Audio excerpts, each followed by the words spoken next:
Hello students, today we are starting chapter 3 of term second aggregate demand। तो aggregate demand क्या होती है इस वीडियो में हम जानेंगे। तो एग्रीगेट को देखिए शॉर्ट में हम एडी लिखा जाता है, लिखते हैं ठीक है एडी। तो AD is the sum total of expenditure. तो एडी क्या है कि टोटल होता है जो एक्सपेंडिचर का that the people plan to incur on the purchase of goods. लोग गुड्स और सर्विसेज को परचेज करने के लिए जो प्लान करते हैं किसी भी इकोनॉमी में और किसी भी अकाउंटिंग ईयर में, इस प्रोसेस को हम एडी कहते हैं, यानी एग्रीगेट डिमांड कहा जाता है। सपोज कीजिए आपकी जो भी अर्निंग है, जो भी नीड्स हैं, उसके अकॉर्डिंग कुछ प्लान किया है आपने परचेज करने का, तो वो आपकी क्या है, डिमांड तो होगी, एग्रीगेट डिमांड। इसके कुछ फीचर्स हैं, देखिए AD refers to demand for all goods and service in the economy.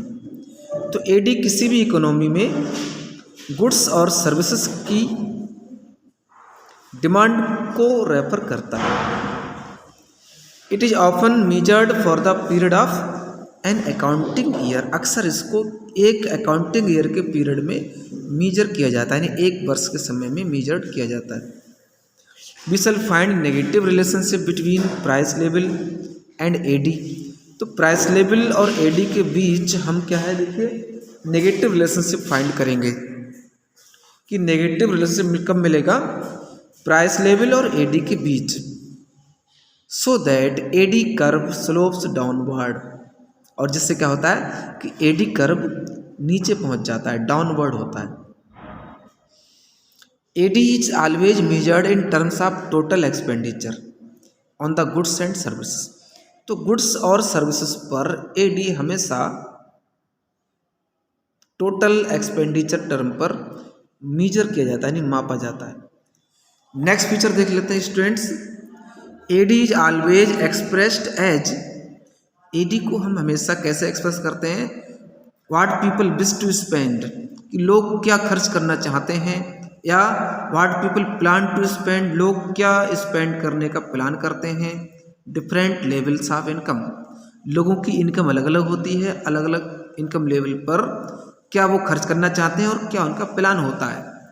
तो एडी उसी को हमेशा रेफर करता है। अब आगे बात आती है, देखिए एडी शेड्यूल की। तो अब देखते हैं, देखिए एडी शेड्यूल कैसे बनता है, बहुत ही ईजिली आप समझ में आ जाएगा कि बाई इंडिकेट द इनकम।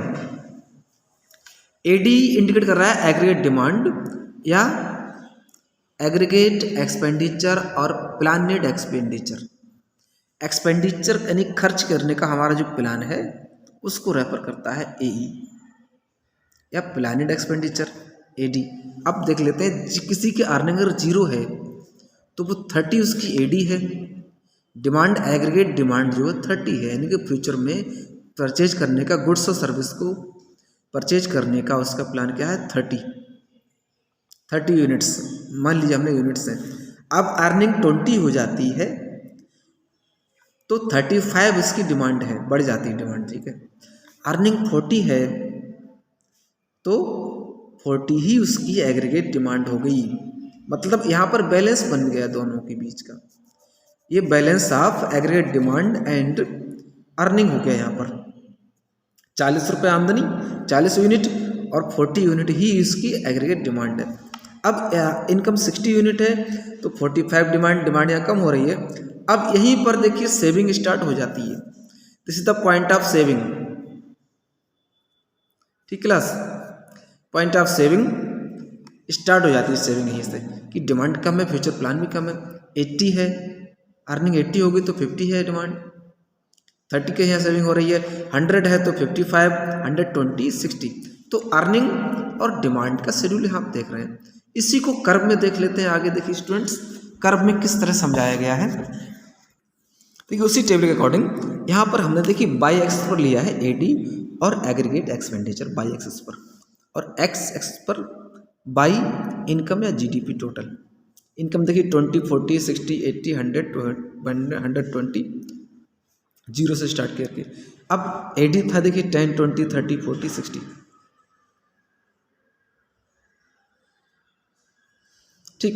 ये 45 डिग्री का एंगल कैसे बना ये समझेंगे हम।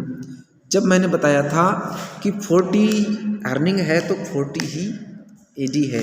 ठीक है, तो 40 हमारी जो अर्निंग है यहाँ पर देखिए इनकम 40 है और एडी भी 40 है। 40 से 40 के पॉइंट को जब इंडिकेट किया गया, देख क्या बनाइए, ये ई पॉइंट आ जाता है, expenditure plan net expenditure point आ जाता है। तो इसी से 45 डिग्री कर्व बन जाता है।